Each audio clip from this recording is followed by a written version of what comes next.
오늘 우리가 함께 읽고 나눌 하나님의 말씀은 구약성경 이사야서 40장에 있는 말씀입니다. 구약성경 이사야서 40장 21절에서 26절까지를 교독하도록 하시겠습니다. 구약성경 이사야서 40장 21절에서 26절까지를 교독하도록 하시겠습니다. 이사야서 40장 21절에서 26절까지 교독합니다. 제가 먼저 21절 읽습니다. 너희가 알지 못하느냐? 너희가 듣지 못하였느냐? 태초부터 너희에게 전하지 아니했느냐? 땅의 기초가 창조될 때부터 너희가 깨닫지 못하였느냐?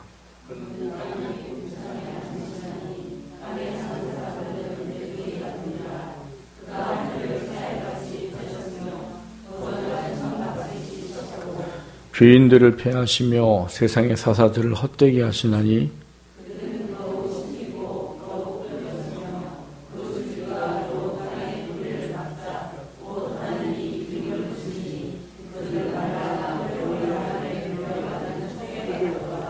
거룩하신 이가 이르시되 그런즉 너희가 나를 누구에게 비교하여 나를 그와 동등하게 하겠느냐 하시니라. 너희는 눈을 높이 들어 누가 이 모든 것을 창조하였나 보라.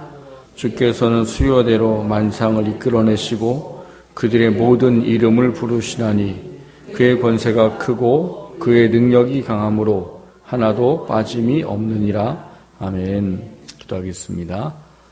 하나님 감사합니다. 오늘 이 시간 주의 전을 찾아 주님을 사모함으로 하나님 사랑함으로 예배드리게 하시니 감사합니다. 이 시간 아버지 말씀 앞에 서면서 우리가 하나님의 뜻을 알고 그 하나님의 뜻이 우리로 하여금 아버지 우리가 사도신경을 고백하는 고백이 무엇인 줄 알아 그 고백이 우리에게 참 믿음이 되게 하시고 그 믿음을 붙잡고 살아갈 때 그 믿음 속에 일하신 하나님을 경험할 수 있는 우리의 삶이 되게 하여 주시기를 원합니다. 아버지 말씀은 사람을 전하 세우게 하시지만 깨닫게 하시는 분은 성령 하나님이시오니 하나님 전하는 저도 듣는 모든 성도님들도 동일한 깨달음 가운데 서게 하시고 그 속에 하나님의 은혜 가운데 있게 하여 주시옵소서. 예수 그리스도의 귀하신 이름으로 감사하며 기도합니다. 오늘 우리가 나누려고 하는 하이델베르그 요리문답 32번째 이야기는 제26문으로 전능하신 성부 하나님 청지의 창조주를 나는 믿사오며 라고 고백할 때 당신은 무엇을 믿습니까? 이런 이야기를 좀 나눠보려고 합니다. 오늘 답이 좀 길기는 한데요. 답을 좀 읽어보시길 바라겠습니다. 답을 좀 떼주실까요? 자, 읽어보세요. 시작.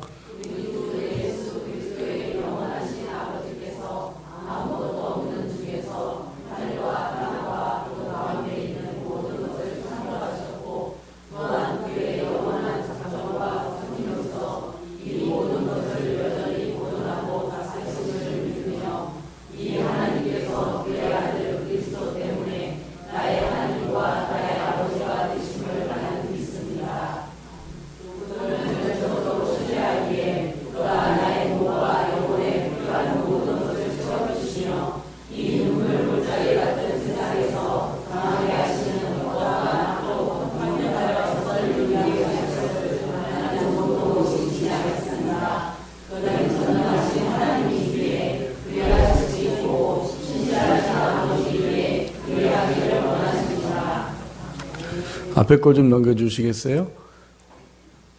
아니요, 그 두 번째 거요. 4주 동안 좀 살펴보려고 하는 말씀입니다. 원래 이 답은 지금 여러분이 쭉 읽은 것처럼 하나로 되어 있는 답이에요. 근데 이게 좀 한 번의 주제로 살펴보기엔 너무나 많은 게 담겨 있어서 우리가 전능하사 천지를 창조하신 하나님 아버지를 내가 믿사오며라고 말할 때 거기에 담겨 있는 게 어떤 의미인가라는 부분들을 네 가지로 좀 살펴보려고 합니다. 그래서 오늘은 제일 위에 있는 우리 주 예수 그리스도의 영원하신 아버지께서 아무것도 없는 중에서 하늘과 땅과 그 가운데 있는 모든 것을 창조하셨고 이 부분을 살펴볼 거고요. 다음 주는 또한 그의 영원한 작정과 섭리로서 이 모든 것을 여전히 보존하고 다스리심을 믿으며 이 부분을 살펴보고 그 다음 주는 이 하나님께서 그의 아들 그리스도 때문에 나의 하나님과 나의 아버지가 되심을 나는 믿습니다. 이렇게 살펴보고 마지막 한 장 넘겨주세요. 마지막 4주째는 그분을 전적으로 신뢰하기에 그가 나의 몸과 영혼에 필요한 모든 것을 채워주시며 이 눈물 골짜기 같은 세상에서 당하게 하시는 어떠한 악도 합력하여 선을 이루게 하실 것을 나는 조금도 의심하지 않습니다. 그는 전능하신 하나님이시기에 그리하실 수 있고 신실하신 아버지이기에 그리하기를 원하십니다 하는 이 크게 4가지의 이야기를 조금 살펴보려고 합니다. 우리가 지금 함께 나누려고 하는 문제들은 우리가 하나님이 전능하사 천지를 창조하신 하나님 아버지를 내가 믿사오며 라는 이 첫 번째 부분에 이 사도신경을 우리가 고백하는 게 무엇인가 하는 부분들을 살펴보는 겁니다. 근데 그 첫 번째 내용이 뭐냐 하면 하나님은 전능하셔서 모든 것을 창조하셨다는 것이죠. 근데 전능하셔서 모든 것을 창조하셨는데 어떻게 창조하셨느냐? 하늘과 땅과 그 가운데 있는 모든 것을 아무것도 없는 중에 창조하셨다라는 겁니다. 우리가 하나님의 창조를 믿을 때 이 믿음에 대한 의미가 우리한테 굉장히 큰 것은 이 창세기에 기록된 창조의 이야기가 믿어지지 않으면 다른 성경에 있는 이 영적인 하나님이 이루신 역사들과 기적과 이적을 믿을 수 없다라는 이야기를 하게 된다는 것입니다. 저는 그거를 예전에 경험해 본 적이 있습니다. 제가 모교회에 있을 때 제가 중학교 이제 아이들을 이제 교사로 가르친 적이 있었어요. 근데 그 아이들이 이제 어느덧 커서 청년부에 오게 됐어요. 그러니까 저랑 나이 차이가 많이 나는 거죠. 7살 정도 차이 나는 아이들인 거죠. 근데 그 아이들이 이제 올라와서 이제 제가 이제 저희는 이제 청년부 때를 셀장이라고 그래요. 저희는 이제 목장이라고 하죠. 목장하고 목자라고 하는데 저희 모교회는 청년부를 셀장 이렇게 말해요. 이 셀장이 돼서 한 10명 정도의 청년들을 이제 한 셀의 일원으로 이제 삼고 있거든요. 근데 제가 가르쳤던 애들이 올라와서 저희 셀이 되게 됐어요. 근데 한 아이가 어느 날 저한테 와서 이제 이야기하는 게 뭐냐면, 오빠, 성경에 있는 이야기가 믿어지지 않아요. 그러는 거예요. 어렸을 때 믿음이 좋은 아이였거든요. 물론 이제 집사님 자녀였고. 근데 왜 그러느냐? 라고 했는데 이제 걔가 이야기를 해주더라고요. 자기가 대학 처음 올라와가지고 이제 그전에는 대학부랑 청년부랑 저희가 나눠 있었거든요. 근데 대학부에 있을 때 자기 선배들이 자기들한테 뭔가를 가르쳐 줬대요.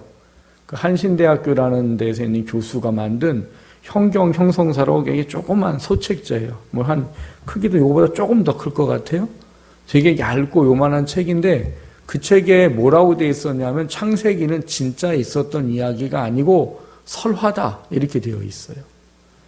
먼저 한신대학교라는 학교는 자유주의 신학을 가르치는 학교입니다. 근데 자유주의는 지극히 지성주의를 말해요. 그러니까 자기네가 머리로 이성적으로 이해 안 되는 건 성경의 이야기가 아닌 거예요. 근데 이게 이해가 안 가는 거죠. 뭘로요? 말씀으로 천지를 창조했다? 이게 뭐 머리로 이해할 수 없는 거죠. 그리고 하나님이 사람을 흙으로 만드시고 뭐 이렇게 하셨다? 이해가 안 가는 거죠. 그래서 그 학자들은 뭐라고 하는가 하면 이 모세가 성경을 쓸 때가 한 BC 한 1400년경입니다. 근데 이 모세가 쓴 이 창세기부터 신명기까지 우리는 이제 나눠서 5권으로 보지만 원래는 이게 한 권이에요. 한 권. 모세 5경이 아니고 모세가 쓴 책, 그래서 한 권이에요. 한 권을 주제별로 5개로 나눠서 지금 우리가 보는 게 모세 5경이에요. 그래서 이 성경이 쓰여진 이야기를 보면서 이 자유주의 신학자들은 굉장히 이성적으로 생각을 잘 한 거지요. 뭘 했느냐? 여기 모세가 쓴 창조의 이야기나 뭐 이 노아 홍수의 이야기나 이런 게 이 BC 3800년이라고, 그러니까 모세보다 적어도 2400년 전에 있었던 함무라비 법전이라는 게 있습니다. 이 세계사를 배우신 분들 혹시 기억나나 모르겠어요. 함무라비 법전이라고 인류 최초의 이 비석에 뭐 여러 가지 써 있는 거를 발견한 게 있거든요. 그게 인류 뭐 최초라고 사람들은 이야기를 해요. 근데 그 함무라비 법전에 보면 인간 창조에 대한 이야기가 있고 홍수에 대한 이야기가 있답니다. 그래서 창조 설화, 홍수 설화가 있다는 거예요. 그러니까 이 사람들은 간단한 거예요. 왜 간단해요? 모세는 BC 1400년에 이걸 썼고 모세가 쓴 이야기가 3800년 전에 함무라비 법전에 있으니까 모세가 이거 보고서 참고해서 베껴 쓴 거구나 이렇게 이해를 해버려요. 그래서 창세기에 이 모세가 쓴 이야기는 설화지 진짜 있었던 이야기가 아니다 이렇게 가르친답니다. 근데 교회 선배인 거잖아요. 자기가 이게 자라온 교회의 선배가 그걸 이제 목사님들 몰래 가르쳤던 거예요. 그 선배들이 잘못된 신학을 후배들한테 계속 가르쳐오고 있던 거를 담임 목사님도 모르시고 청년부 담당 목사님도 모르게 가르쳤던 거예요. 근데 이게 선배가 가르쳐준 게 믿어져 버리니까 그 이후로 자기 안에 이상한 현상이 오더라는 거예요. 성경의 모든 이야기가 안 믿어지더래요. 무슨 처녀가 애를 낳고 무슨 오병이어로 장정만 5,000명을 먹이고 이게 이해가 안 가더래요. 그러니까 자기가 너무 괴로운 거예요. 이제까지 믿던 거와 다른 어떤 세상을 살아야 되는 것 같으니까. 그래서 제가 가르쳤던 애기 때문에 저한테 이제 와서 이제 물어본 거예요. 오빠 저녁게 안 믿어져요. 그래서 제가 그러냐? 제가 그때는 신학생이었기 때문에 그럼 나랑 매일 큐티를 하자. 근데 이제 방학 때였기 때문에 그게 가능했었어요. 그래서 매일 나는 어차피 새벽 예배 오고 너는 7시까지 와라. 그러면 같이 큐티를 하자. 근데 걔뿐만 아니라도 몇 명이 있어서 3명의 아이를 데리고 이제 매일매일 큐티를 하기 시작했어요. 그래서 방학 동안은 매일 큐티를 하고 개학하고 난 다음은 니들이 큐티를 일주일 동안 해라. 그리고 토요일 날 아침에 만나서 서로 나누고 기도하자. 그렇게 나누고 기도를 했어요. 그렇게 한 1년 정도 지나고 나니까 아이들이 이제 고백을 하더라고. 이제는 다 믿어져요. 근데 저는 이 이야기를 예전에 저희 구약학 교수님이 하신 얘기로 들어 알고 있던 이야기거든요. 창세기의 모든 이 천지창조의 하나님의 권능이 안 믿어지면 나머지 모든 성경의 기적을 믿을 수가 없습니다. 그러니까 자유주의 신학자들은 기적과 이적을 인정 안 합니다. 그 제가 몇 개 말씀드렸잖아요. 오병이어의 사건 조금 전에 말씀드렸잖아요. 그 사람들은 오병이어의 사건을 어떻게 이해해요? 네, 다 도시락 잘 갖고 온 거예요. 근데 예수님의 도시락이 없어서 한 아이가 예수님께 자기 도시락을 드렸고 그래서 예수님이 그 도시락을 축사하고 나니까 다 자기 도시락 끊어갖고 먹고 남은 게 12광줄이더라. 이해가 쉽지요? 오병이어가 안 믿어지던 분들은 이 이야기 들으면 그렇구나라고 이해가 되잖아요. 모든 성경을 그렇게 풀어갑니다. 자유주의 신학자들은.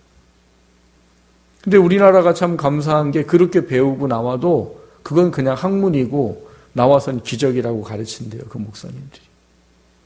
그 한신대학교에서 공부를 한 목사님들이 나와서 그렇게 가르치는 목사는 없더래요.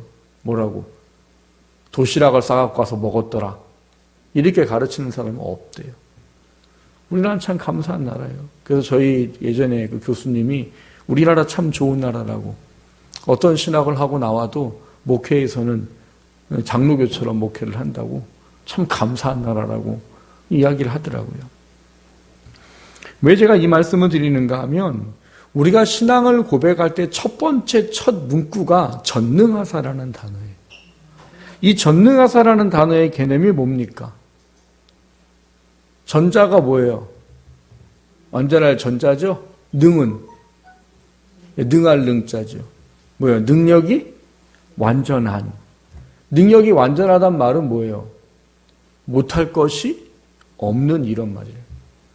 그러니까 우리가 하나님을 믿는단 말이죠. 근데 하나님 믿는다고 할 때 그분을 우리가 전능하사 천지를 창조하신 하나님을 내가 믿습니다 라고 말하는 것에는 무엇이 있는가 하면 우리가 지금 살펴봤던 대답이 있는 것처럼 아무것도 없는 것에서 그분이 뭐요? 말씀으로 모든 것을 창조하신 분이라는 사실에 대한 것을 우리는 믿습니다 라는 고백을 한다라는 거예요.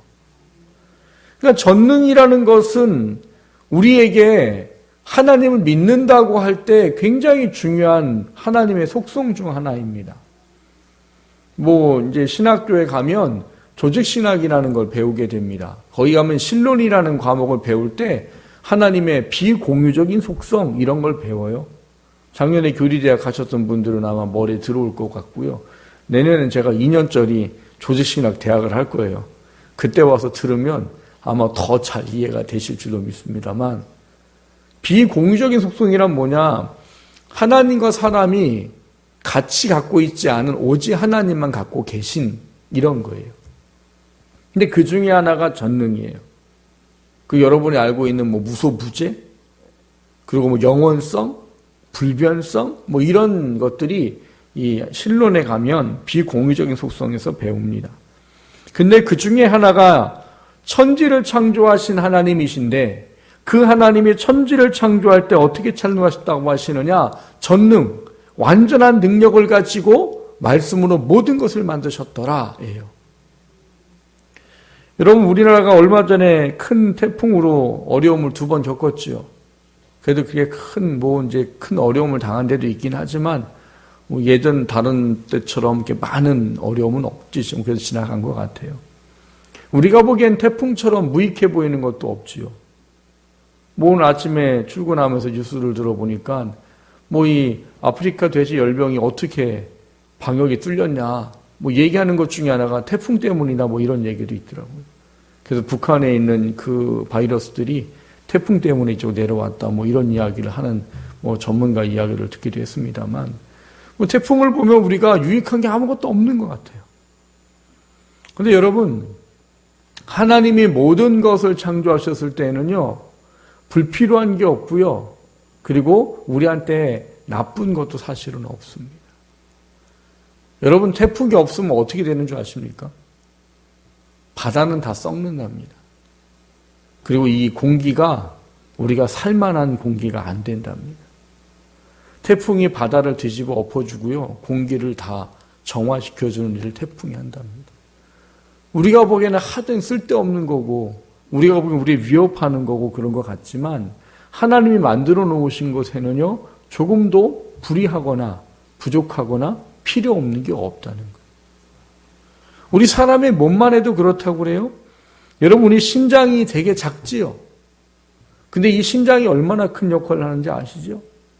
이 심장이 제대로 기능을 못하면 투석을 한 달에 한 번, 아니면 일주일에 한 번, 아니면 일주일에 3번 이렇게 하는 분도 계시답니다. 그거 안 하면 어떻게 되는데요? 그럼 피가 썩어서 죽는 거예요. 근데 여러분, 이 심장의 기능을 사람의 심장의 기능처럼 하려고 이거를 기계로 만들려면은요, 엄청난 큰 방 하나에 만큼의 기계를 만들어야 된답니다. 근데 우리 하나님은 어떻게 해요? 그냥 요만하게. 그러니까 우리 몸은 다 작아요. 근데 이거를 사람이 하나님이 만든 것처럼 쓰려고 만들려면 부피를 줄일 수가 없다는 거예요. 그리고 만들어도 뭐처럼 안 돼요? 하나님처럼 안 된다는 사실이에요. 그리고 우리 몸엔 필요한 게 없어요. 우리가 보기엔 필요 없는 것 같아 보이지만, 제가 우스갯소리 옛날에 얘기했잖아요. 제가 털이 좀 많아가지고 중학교 때 다리털을 다 밀어본 적이 있어요. 어머님 몰래 이렇게 면도기로 다. 그 뒤로 제가 안 밉니다. 왜요? 추운 거예요. 여름인데. 바지를 입었는데 너무 추운 거예요. 그래서 제가 깨달았어요. 하나님은 내가 털이 필요해 주셨구나라는 걸 제가 깨달았어요. 저희 막내딸한테 그렇게 얘기해 줬어요. 막내딸도 털 때문에 야, 아빠가 옛날에 그거 다 밀어봤더니 추워서 죽을 뻔했다. 하나님이 다 필요해서 주신 거야. 우리가 보기에는 필요 없어 보이는 거예요. 근데 하나님이 보기에는 필요 없는 게 아니라고. 다 하나님이 사람을 만드셨을 때 우리에게 다 필요해서 주셨다는 사실이에요. 그래서 우리는 사실은 하나님이 우리에게 주신 모든 것을 그냥 감사할 뿐인 거예요. 성경에서 말하는 창조의 놀라우심은 오늘 우리에게 읽은 본문에서도 나와 있는 바와 같습니다. 오늘 우리가 읽은 본문에 보면 하나님이라는 분을 뭐라고 얘기하시느냐? 21절에 보면 태초부터 너희에게 전하지 아니하였느냐? 땅의 기초가 창조될 때부터 내가 깨닫지 못하였느냐? 그는 땅 위에 궁창에 앉으시나니 땅에 사는 사람들을 메뚜기 같으니라. 그가 하늘을 차일같이 펴셨으며 거주할 천막까지 치셨고 이렇게 말해요. 하나님이 모든 것을 창조하셨고 모든 것을 주관하신다는 이야기입니다. 그리고 하나님에 대해서 말하는 게 뭐냐 하면 맨 마지막 26절 보면 너희는 눈을 높이 들어 누가 이 모든 것을 창조하였나 보라. 주께서는 수요대로 만상을 이끌어내시고 그들의 모든 이름을 부르시나니 그의 권세가 크고 그의 능력이 강함으로 하나도 빠짐이 없느니라. 이게 우리가 믿는 하나님이라는 거예요. 그러니까 우리가 믿는 하나님은 이 모든 것을 만드시고 모든 것을 주관하신다는 거예요. 주관하는 건 다음 주에 살펴볼 이야기고요. 오늘은 이 전능함으로 말미암아 창조하심에 대한 이야기예요. 그러니까 하나님이 여기 나와 있는 모든 이야기들이 본문에 기록된 것처럼 사람들이 이해할 수 없는 모든 것을 하나님은 하나님의 당신의 권능과 능력으로 모든 것을 완전하게 창조하셨더라라는 겁니다. 그리고 나는 그 하나님을 뭐라고 믿어요? 천지의 창조주로 믿는다는 거예요. 왜요? 그분이 전능하시기 때문에 이 모든 것이 이루어졌다는 사실을 온전히 믿는다는 사실을 우리에게 고백하고 하도록 사도신경을 통해서 우리에게 전해주고 있다는 말인 겁니다. 우리가 하나님이라는 분을 이 창조주의 모든 전능에 대한 부분들을 이야기할 때에는 거기에는 우리에게 필요한 부분이 하나가 있습니다. 뭐가 필요하냐? 그 하나님의 전능을 온전히 인정할 수 있는 우리의 믿음이 필요하다는 거예요. 여러분, 우리가 하나님은 전능하십니다 라고 말하면서 우리가 뭘 하고 있는 경우들이 있는가 하면 내 능력과 내 경험과 내 한계에 하나님을 가두는 경우들이 있다는 사실이에요. 여러분이 기도할 때 그렇게 기도하는 분 계실 겁니다. 전능하신 하나님, 이렇게 기도하는 분 계실 거예요. 사람마다 자기가 경험한 하나님이 다르기 때문에 첫 문구에 하나님을 고백하는 게 대부분 다 달라요. 어떤 사람은 사랑의 하나님, 어떤 사람은 자비하신 하나님, 긍휼하신 하나님, 전능하신 하나님, 내 모든 것을 아시는 하나님, 전부 다 달라요.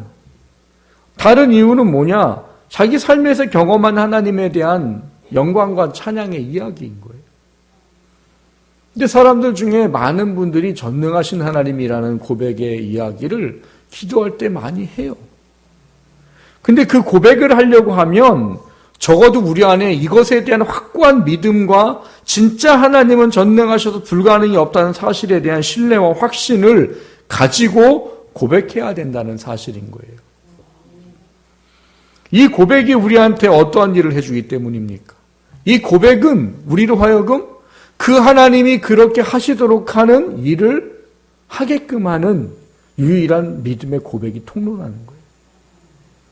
제가 예전에 심야 예배 때 하나님의 이름에 대해서 설교를 한 적이 있습니다. 우리가 알고 있는 이름은 뭐가 있어요? 여호와, 그렇죠? 뭐 다른 데는 야훼라고 말하기도 하는데 그건 발음이 뭔지 몰라요. 모음을 잘 잊어먹었기 때문에. 우리는 이제 여호와라고 하죠. 여호와라는 하나님이 뭐예요? 스스로인, 나는 스스로 있는 자다. 그러니까 누구 어떤 거로부터 나온 존재가 아니고 그냥 원래 혼자 계신, 원래 스스로 계신 이런 개념인 거예요. 또 뭐 알고 계세요? 예? 에롤람? 어려운 걸로 알고 계시네? 무슨 뜻이에요? 예. 자, 어떻게 잘 알고 계시네. 예전에 설교 다 했어요. 여러분 좀 많이 알고 있는 이름들이 뭐예요? 엘샤다이, 전능하신, 그렇죠? 또 뭐 알고 있으세요? 니시? 예, 여호와는 깃발이다 해서 승리의 하나님, 뭐 이레. 근데 제가 그 설교를 하면서 첫 시간에 그런 말씀 드렸습니다. 왜 하나님이 우리에게 당신의 이름을 가르쳐 주실까요? 하는 거예요. 하나님 우리에게 이름을 가르쳐 주는 이유는 뭐냐면 그런 하나님을 믿고 그런 하나님을 찾으면 그렇게 하시겠다는 약속이라는 거예요. 그러니까 하나님 우리에게 이름을 알려주시는 데에는 그렇게 하기를 원하시는 하나님의 뜻이 그 안에 담겨 있다는 거예요. 그러니까 우리가 하나님을 부를 때 전능하신 하나님이라고 부르면 그 하나님에 대해서 우리가 전적으로 이해하고 전적으로 믿고 붙잡아야 될 게 있다라는 게 뭐냐? 내 한계와 내 경험과 내 틀 안에 그분을 가두지 말라는 거예요. 내가 어떻게 하나님을 거기 가둬요? 가두고 있는 사람이 너무나 많습니다. 기도하면서 내가 한계를 둬버려요. 아, 이걸 뭐 하나님 해주시겠어? 이런 일이 일어나겠어? 아유, 이거는 말도 안 되는 일인데? 그러면 전능하다라고 기도하면 안 되는 거란 말이에요. 물론 우리가 전능하신 하나님 믿고 기도한다고 내가 원하는 것대로 해주지는 않습니다. 제가 늘 기도할 때 말씀드리지만 하나님은 기도의 응답이 하나님의 뜻에 합당하기 때문에 우리에게 응답해 주는 것이지 내가 간절히 기도했다고 들어지는 게 아니라고요. 제가 지난 주일 때도 말씀드렸죠. 간절함은 내가 간절한 게 아니고 하나님의 뜻 안에 들어가는 것이 진정한 하나님이 응답을 주시는 간절함의 비밀이라고. 그러니까 사람이 또 헷갈려해요. 그럼 내가 간절할 필요가 없네? 아니요. 그건 하나님이 원하는 거라니까요. 너희들은 나한테 간절해야 돼. 그리고 내가 응답은 내가 너희들에게 가장 좋은 것을 주는 거예요. 그 가장 좋은 게 나랑 다를 뿐인 거죠. 나는 이거를 원하는데 하나님은 이걸 주면 얘가 망할 걸 알면 안 주셔요. 그리고 이걸 주신다고요.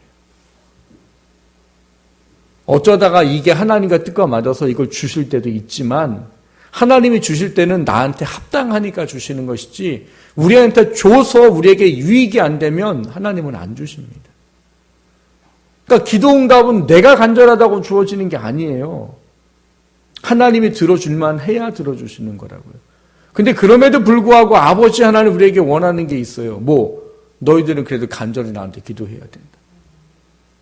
왜? 그래야 하나님이 하나님 보시기에 가장 합당한 것으로 이끌어 가시고 인도하시고 이루어 주시기 때문입니다. 그게 없으면 이도 없고 저도 없는 거예요.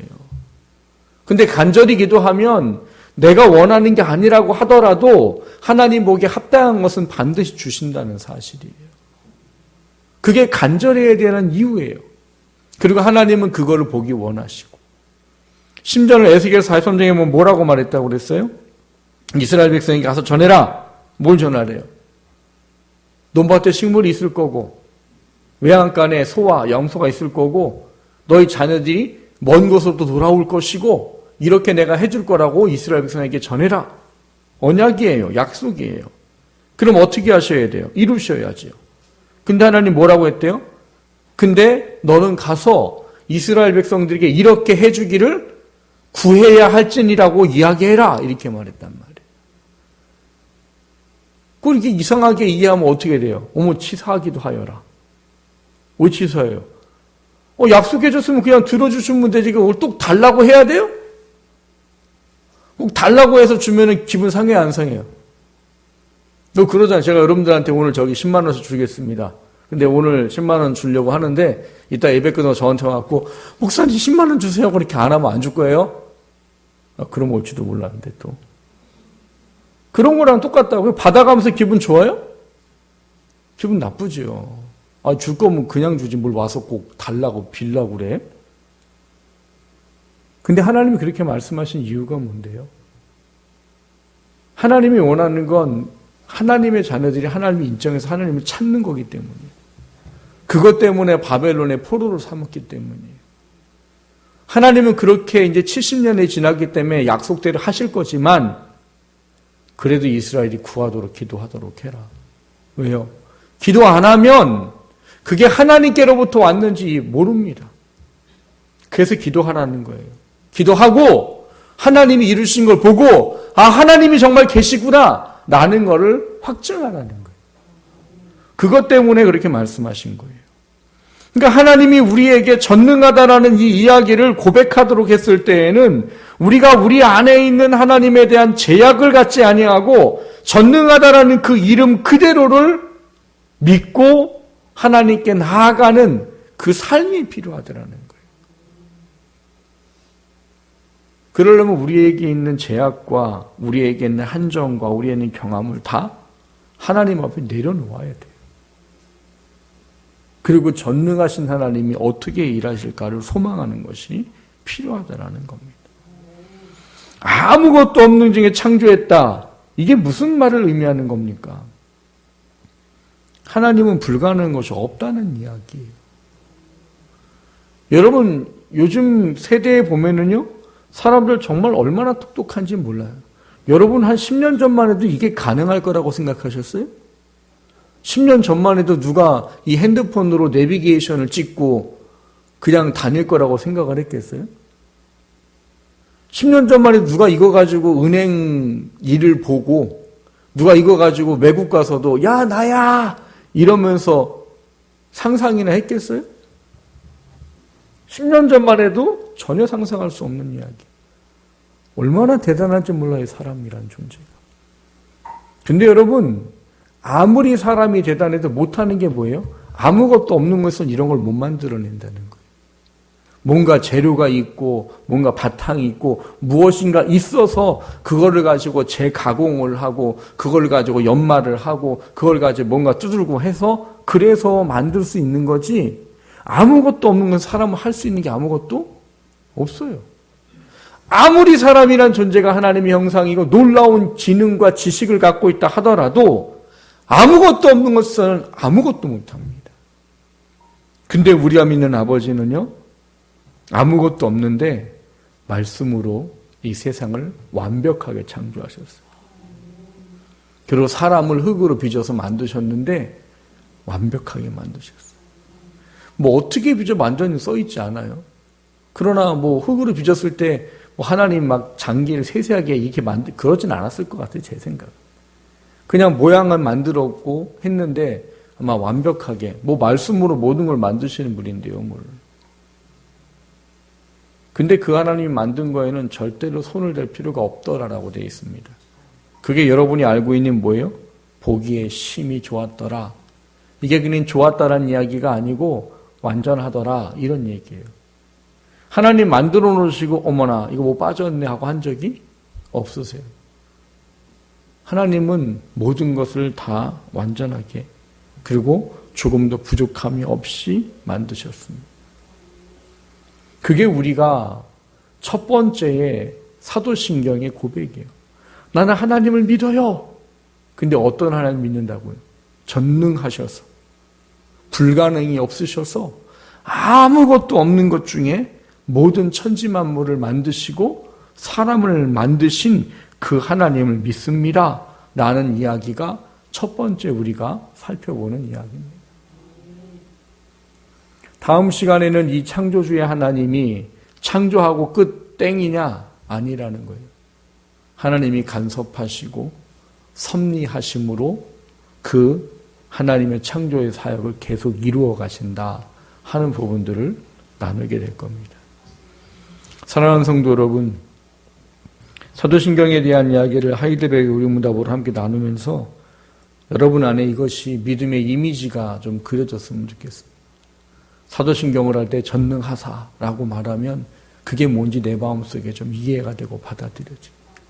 그냥 말로만 전능하사가 아니라 정말 그분은 아무것도 없는 곳에서 모든 것을 완벽하게 만드시고 하나도 부족함이 모든 것을 창조하신 그 하나님이시구나 하는 고백이 우리 가운데 있어지는 은혜가 있기를 주님의 이름으로 축원합니다. 말씀을 생각하며 기도합니다. 하나님,